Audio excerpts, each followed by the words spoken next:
It's said that the dead never truly rest.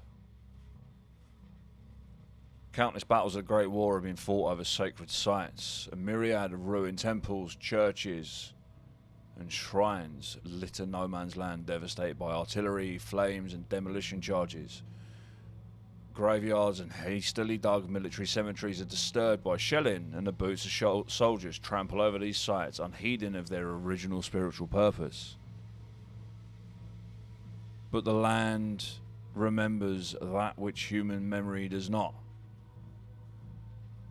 Over long years of strife, many heretics have fallen in battle over the hallowed ground, only to find that there is no escape in the Great War. The earth will not suffer their polluted bodies and souls, forcing them to lurch to their feet and back into the fray. Heaven is denied to them, yet as their deaths tie their souls to earth, nor can they be claimed by hell. Thus a new trench ghost is born. These shades dimly remember their mortal lives, and their dead fingers grasp bolt-action rifles, while torn gas masks are placed over ruined faces.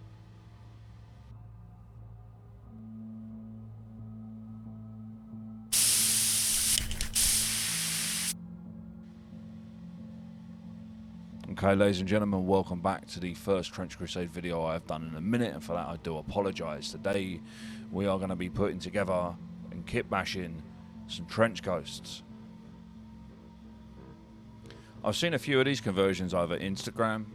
However, you've got to give props to the homie Zach Bear over at Goonhammer.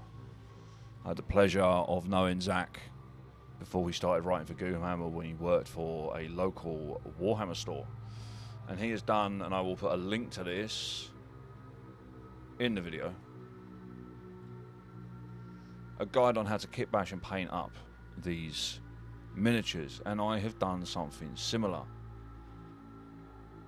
Now, one of the things when I saw the lore and read the lore about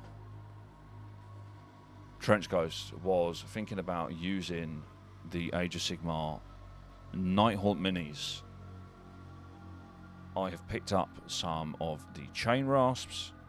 I've also picked up some of Wargame Atlantic's World War I German kit, which I am also going to be using for some conversion videos in the future about how to create Trench Crusade models without having to use 3D printing, etc. The conversion is essentially really simple. It's a case of chopping off some arms, chopping off some heads, and replacing those with parts from your Wargames Atlantic German kit, but you could also use some bolt-action miniatures if you wanted instead. There are some kind of minimal cutting, minimal conversion work, but obviously if you wanted to, you could go into far more detail. You could go far heavier with these conversions, maybe wrapping some in barbed wire, etc. To start with, I rattle canned the whole model white.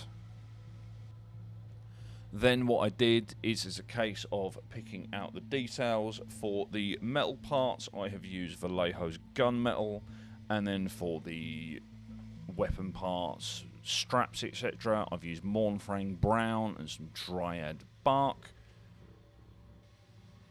Once I've done that, I have taken some Warpstone Glow contrast paint, and through an airbrush I've done a reverse zenithal highlight, so it looks like they're glowing from the ground up, and it's picking up some of those areas that you want to pick up to give those ethereal look.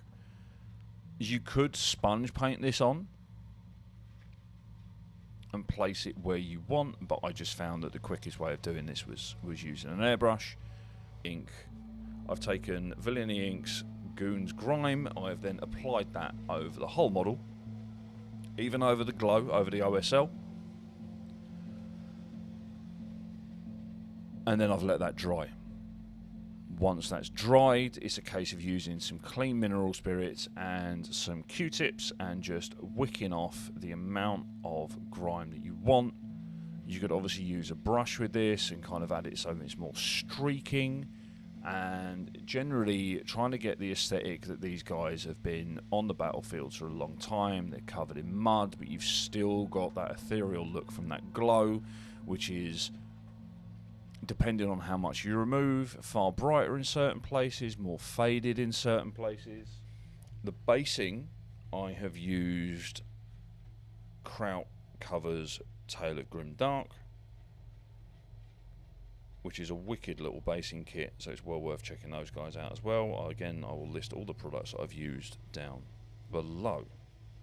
And that is literally about it. Now, as I said, this is a really quick and simple paint job. You could obviously go in with more variety of paints. You could add rust on there if you wanted to. You could add more OSL from the bases depending on what your bases look like. The world is your oyster. And here's the overall look, and honestly I'm really pleased with these, considering these took very little time at all to paint. So I really hope you enjoy this video and you take this and you build on it and you make it even better, and you have a bit of an experiment with some historical kits and some other kits and kit bashing them into whatever horrific nightmare fuel ridden Trench Crusade miniatures that you want to do. And I'll catch you on the next one. Peace.